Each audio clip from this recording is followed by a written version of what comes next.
ಆತ್ಮೀಯ H16 news ವೀಕ್ಷಕರೇ, ನಾನು ನಿಮ್ಮವ ಎಂ ಆಯಿತು ಮಲ್ಲಪ್ಪ ಚೋತವ. ತಮಿಳಿನಿಂದ ಕನ್ನಡ ಹುಡ್ತಾ ಅನ್ನುವಂಥ ಪ್ರಶ್ನೆ ಇವತ್ತು ಎದ್ಬಿಟ್ಟದು. ಯಾಕಂದರೆ ಇವೆಲ್ಲ ದ್ರವಿಡ ಭಾಷೆಯಿಂದ ಹುಟ್ಕೊಂಡಂಥವು.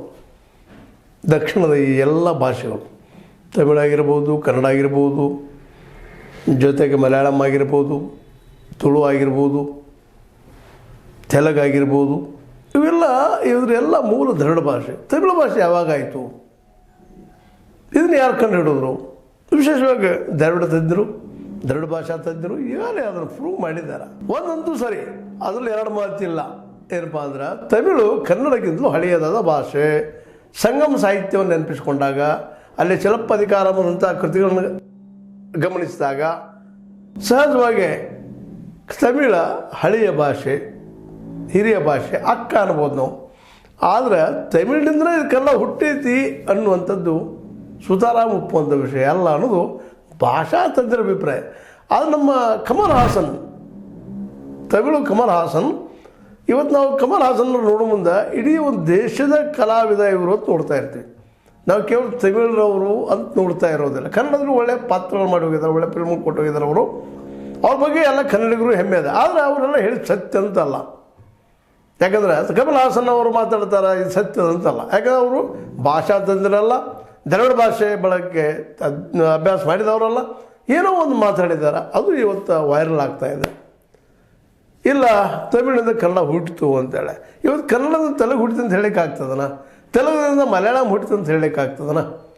ಇವರೆಲ್ಲ ಅಕ್ಕ ತಂಗಿ ಭಾಷೆಗಳು, ತಮಿಳು, ತೆಲುಗು, ಕನ್ನಡ, ಮಲಯಾಳಂ. ಹೌದು, ಕನ್ನಡಕ್ಕಿಂತ ಹೊಸದಾದ್ದು ತೆಲುಗು. ತಮಿಳು ಹಳೆಯದು, ಅಕ್ಕನ್ರಿ ಬೇಕು, ಹಿರಿಯ ಅಕ್ಕನ್ರಿ. ಎರಡನೇದು ಕನ್ನಡ, ಮೂರನೇದು ತೆಲುಗ, ನಾಲ್ಕನೇದು ಮಲಯಾಳಮ್ಮ. ಆನಂತರ ಈ ಇನ್ನುಳಿದ ಭಾಷೆಗಳು ಬರ್ತವೆ, ನಮ್ಮ ದ್ರವಿಡ ಜನ್ಯವಾದ ಭಾಷೆಗಳು. ಆದರೆ ಇವತ್ತು ಈ ಕಮಲ್ ಹಾಸನ್ ಇದನ್ನು ಮಾತಾಡಿ ತಪ್ಪು ಮಾಡಿದ್ದಾರೆ ಅಂತ. ಅದು ಈ ಒಂದು ಥಗ್ ಲೈಫ್ ಅನ್ನುವಂಥ ಚೆನ್ನೈನಲ್ಲೇ ನಡೆದಂಥ ಘಟನೆ. ಆ ಸಂದರ್ಭದಲ್ಲಿ ನಮ್ಮ ಕನ್ನಡದ ಶಿವರಾಜ್ ಕುಮಾರ್ ಅವರು ಹಾಜರಿದ್ದರು ಅಂತೇಳಿ. ಮತ್ತು ರಾಜ್ಕುಮಾರ್ ಕುಟುಂಬದ ಬಗ್ಗೆ ಭಾಳ ಒಳ್ಳೆಯ ಮಾತುಗಳನ್ನು ಮಾತಾಡಿದ್ದಾರೆ ಕಮಲ್ ಹಾಸನ್ ಅವ್ರನ್ನ. ಕಮಲ್ ಹಾಸನ್ ಅವರು ಕಮಲ್ ಹಾಸನ್ ಅವರನ್ನು ನಾವು ಈಗ ಟೀಕೆ ಮಾಡೋದು ಕಷ್ಟ. ಆದರೆ ಕನ್ನಡ ಮಾತ್ರ ತಮಿಳಿಂದ ಹುಟ್ಟಿದ್ದಲ್ಲ ಅನ್ನೋ ಮಾತನ್ನು ಇವತ್ತು ಮತ್ತೆ ಸ್ಪಷ್ಟಪಡಿಸ್ಬೇಕಾಗಿದೆ. ಇಂಥ ಮಾತು ಮಾತಾಡಲಿಕ್ಕೆ ಹೋಗಬಾರ್ದು. ತಮ್ಮ ಕ್ಷೇತ್ರದ ಒಬ್ಬ ಅಭಿನಯ ಅಥವಾ ನಟ, ಒಬ್ಬ ಪ್ರತಿಭಾವಂತ, ಅದ್ರ ಬಗ್ಗೆ ಯಾರು ಎರಡನೇ ಮಾತು ಮಾತಾಡೋ ಅವಶ್ಯಕತೆ ಇಲ್ಲ. ಮತ್ತು ಅದೇ ಕಾಲಕ್ಕೆ ರಾಜ್ಕುಮಾರ್ ಅವರ ಮನೆತನದ ಬಗ್ಗೆ ಅವರ ಗೌರವದ ಮೂಲತಃ ರಾಜ್ಕುಮಾರ್ ಅವರು ತಮಿಳರು, ಅದು ಕನ್ನಡದಲ್ಲಿ ವರ್ಕ್ ಮಾಡಿದ್ದಾರೆ. ಅಕ್ಕ ತಂಗಿಯ ಭಾಷೆ, ಒಬ್ರಿಗೊಬ್ರು ಸಹಾಯ ಸಹಕಾರ ಇದ್ದೇ ಇರೋದು. ಆದರೆ ಐತಿಹಾಸಿಕ ಸತ್ಯಗಳನ್ನು ತಮಗೆ ಹೆಂಗೆ ಬೇಕು ಹಂಗೆ ಮುರಿದು ಹೇಳುವಂಥ ಕೆಲಸಗಳು ಆಗಬಾರ್ದು. ಅದಕ್ಕಾಗಿ, ಯಾಕಂದರೆ ಇವತ್ತು ಭಗವದ್ಗೀತೆಯನ್ನು ಕೃಷ್ಣ ಹೇಳಿದ್ದಾರೆ ಅಂದ್ಗಳು ಎಲ್ಲರೂ ನಂಬ್ತಾರೆ.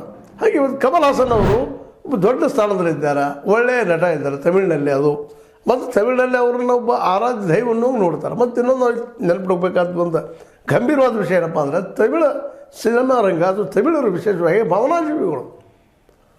ವೈಚಾರಿಕತೆಗಿಂತಲೂ ಭಾವನೆಗಳಿಗೆ ಹೆಚ್ಚು ಒತ್ತು ಕೊಡುವಂಥವ್ರು. ಅದು ಗೊತ್ತಿರುವಂಥ ಕಮಲ್ ಹಾಸನ್ ಅವರು ನಮ್ಮ ರಾಜಕೀಯ ಭವಿಷ್ಯಕ್ಕಾಗೂ ಮಾತಾಡಿದ್ದಾರೆ ಅಂತ. ಯಾಕಂದರೆ 70 ವರ್ಷದ ಕಮಲ್ ಹಾಸನ್ ಅವ್ರಿಗೆ ಇದು ಸಿನಿಮಾ ರಂಗದಲ್ಲಿ ಅಂತ ಹೇಳ್ಕೊಳ್ತಿಲ್ಲ. ಏನಿದ್ರು ಅಜ್ಜನ ಪಾತ್ರ, ಅಜ್ಜಿ ಪಾತ್ರ, ಆ ಪಾತ್ರ, ಈ ಪಾತ್ರ ಮಾಡ್ಬೋದು. ಅಜ್ಜಿ ಪಾತ್ರದ ಈಗಾಗಲೇ ಹೆಣ್ಣಿನ ಪಾತ್ರನೂ ಮಾಡಿದ್ದಾರೆ, 420 ಅಂತೇಳಿ, ಚಾಚಿ 420 ಅಂತೇಳಿ. ನಿಶ್ಚಿತವಾಗಿ ಅವರಲ್ಲಿ ಅಂಥ ಪ್ರತಿಭೆ ಅದ. ಆದರೆ ಈ ಸಂದರ್ಭದಲ್ಲಿ ಹೇಳಬೇಕಾಗಿದ್ದೇನಪ್ಪ ಅಂದರೆ, ಇಂತಹ ಹೇಳಿಕೆಗಳನ್ನು ಕೊಡುವುದು ತಪ್ಪು.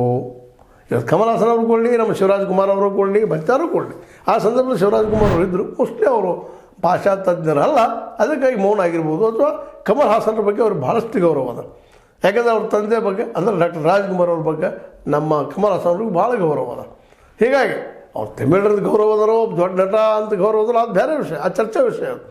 ಆದರೆ ಕಮಲ್ ಹಾಸನ್ ಅವರು ನಿಶ್ಚಿತವಾಗಿಯೂ ತಮಿಳು ಕಂಡಂತಹ, ತಮಿಳ ಒಂದು ಸಿನಿರಂಗ ಕಂಡಂಥ ಅದ್ಭುತ ನಟ, ಪ್ರತಿಭಾವಂತ ನಟ, ಸಹಜ ನಟ, ಏನಂದ್ರೂ ಶಬ್ದಗಳಿಲ್ಲ, ಅದನ್ನು ಮೀರಿದಂಥ ನಟ.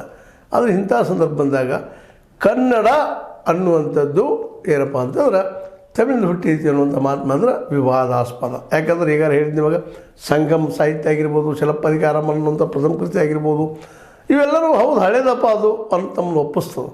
ಆದರೆ ಅದೇ ಕಾಲಕ್ಕೆ ಕನ್ನಡ ಅದರಿಂದ ಹುಟ್ಟಿದ್ದು ಅಂತಲ್ಲ, ದ್ರವಿಡ ಭಾಷೆ ಹುಡ್ಕೊಂಡಂಥದ್ದು. ಇದರ ಬಗ್ಗೆ ಸಾಕಷ್ಟು ಚರ್ಚೆಗಳಾಗಿದ್ದಾವೆ. ಅದರಲ್ಲೂ ಮುಖ್ಯವಾಗಿ ಈ ನಮ್ಮ ಕನ್ನಡದಲ್ಲೇ ಹಲ್ಮಿಡಿ ಶಾಸನ, ನಮ್ಮ ಕನ್ನಡ ಪ್ರಥಮ ವಿಷಯ ಹೋಗುವಂಥದ್ದು 450ರಲ್ಲೇ, ಕ್ರಿಸ್ತಕ್ಕೆ 450ರಲ್ಲೇ ಹಲ್ಮಿಡಿ ಶಾಸನ ಸಿಗ್ತದೆ. ಅದು ಹಿಂದೆ ಒಂದು ಸ್ವಲ್ಪ ಏನೋ ಒಂದು ಶತಮಾನ 2 ಶತಮಾನದಿಂದ ಹುಟ್ಟಿರ್ಬೋದು, ಒಂದು 2ನೇ ಶತಮಾನದಲ್ಲ ಕನ್ನಡ, ಅಥವಾ ಅದಕ್ಕಿಂತ ಹಿಂದೂ ಹೋಗ್ಬೋದು.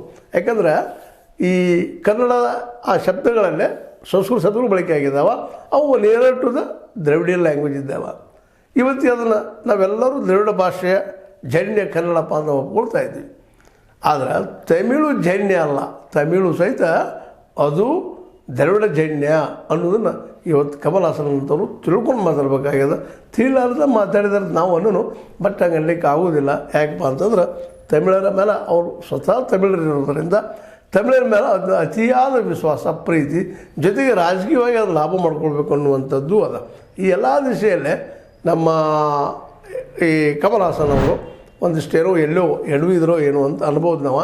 ಬಟ್ ಅದನ್ನು ತಪ್ಪು ಹೇಳಿದಾಗ ಅದನ್ನು ಒಪ್ಪಬೇಕಂತಲ್ಲ, ತಿಳಿಸಿ ಹೇಳಬೇಕಾಗಿತ್ತು ಅಥವಾ ಇದಲ್ಲ ಅಂತ ಹೇಳಬೇಕಾಗಿತ್ತು. ನಮ್ಮ ಕರ್ತವ್ಯನೂ ಹೌದು. ಹಾಗಂತೇಳಿ ನಮ್ಮ ಕನ್ನಡದಿಂದ ತಮಿಳು ಹುಟ್ಟಿತಂತ ನಾವು ಹೇಳಿಕ್ಕೆ ಹೋಗೋದಿಲ್ಲ. ಅದು ಅಸಾಧ್ಯದ ಮಾತು, ಸುಳ್ಳಿನ ಮಾತು. ಯಾಕಂದರೆ ವಾಸ್ತವದ ಮೇಲೆ ಮಾತಾಡೋಂಥದ್ದು ಭಾಳ ಮಹತ್ವದ. ಇಲ್ಲ ಕನ್ನಡದಿಂದ ತೆಲುಗು ಹುಟ್ಟಿತು, ಕನ್ನಡದಿಂದ ಮಲಯಾಳಂ ಹುಟ್ಟಿತು, ಇಲ್ಲ. ಇವು ಮೂಲ ದ್ರವಿಡ ಭಾಷೆ. ದ್ರವಿಡ ಭಾಷೆಯಿಂದ ಎಲ್ಲ ಭಾಷೆ ಉಟ್ಕೊಂಡಿದ್ದಾವೆ. ಮತ್ತು ಈ ಭಾಷೆಗಳಲ್ಲಿ ಇವತ್ತು ಕೋಟ್ಯಾವಧಿ ಜನ ಇದ್ದಾರೆ. ಕನ್ನಡದಲ್ಲಿ 7 ಕೋಟಿ ಜನಸಂಖ್ಯೆ ಅದ. ಅದೇ ರೀತಿ ನಮ್ಮ ಏನಪ್ಪ ಈ ಒಂದು ತಮಿಳು ಸಾಕಷ್ಟು ಇದ್ದಾರೆ. ಅವರು 8 ಕೋಟಿ ತನಕ ಇದ್ದಾರೆ. ಮತ್ತು ಆಂಧ್ರದಲ್ಲಿ ಅಂತ 2 ಕೋಟಿ, ತೆಲಂಗಾಣ ಮತ್ತು ಆಂಧ್ರ ಕೋಟಿ ಅವರು ಜವಾಬ್ದಾರಿದ್ದಾರೆ. ಯಾಕಂದ್ರೆ 42 ಏನಿದ್ದಾವಪ್ಪ ಅದು MP ಸೀಟುಗಳಿದ್ದಾವೆ. ಇಲ್ಲೇ ಇದರಲ್ಲೇ ತಮಿಳುನಾಡಲ್ಲೇ 39 MP ಸೀಟ್ ಇದ್ದಾವೆ. ನಮ್ಮಲ್ಲಿ 28 MP ಸೀಟ್ ಇದ್ದಾವೆ. ನೀವು ಕೇರಳಕ್ಕೆ ಹೋದ್ರೆ 20 ಸೀಟುಗಳಿದ್ದಾವೆ. ಇದರ ಅರ್ಥ ಏನಪ್ಪ ಅಂದ್ರೆ ಜನಸಂಖ್ಯೆ ಆಧಾರದ ಮೇಲೆ ಇವೆಲ್ಲ ಆಗ್ತಾ ಇರ್ತವೆ. ಹೀಗಾಗಿ ನಾವು ಆಂಧ್ರ, ಒಕ್ಕಟ್ಟಿನ ಆಂಧ್ರ, ತೆಲಂಗಾಣ ಮತ್ತು ಆಂಧ್ರ ಪ್ರದೇಶ 2 ಕೂಡಿದ್ರೆ 42 ಆಗ್ತವೆ 2. ಹೀಗಾಗಿ ತೆಲುಗರು ಭಾಳ ಇದ್ದಾರೆ ಅಂತ ತಿಳ್ಕೊಂಡು ಅದು ಮೊದಲು ಬಂದಿದ್ರಿ ಅಂತಲ್ಲ. ಮೊದಲು ಬಂದಿದ್ದು ತಮಿಳ, ಅದರ ನಂತರ ಬಂದಿದ್ದು ಕನ್ನಡ ನಂತರ ಬಂದಿದ್ದು ತೆಲುಗದ ಪ್ರಥಮ ಕವಿ ನನ್ನಯ್ಯ ಭಟ್ಟ ಅವರು ಏನಪ್ಪ ಅಂತಂದ್ರೆ ಪಂಪನ ನೆನೆಸ್ತಾರೆ. ಪಂಪನ ಕಾವ್ಯದ ಬಗ್ಗೆ ನೆನೆಸ್ತಾರೆ.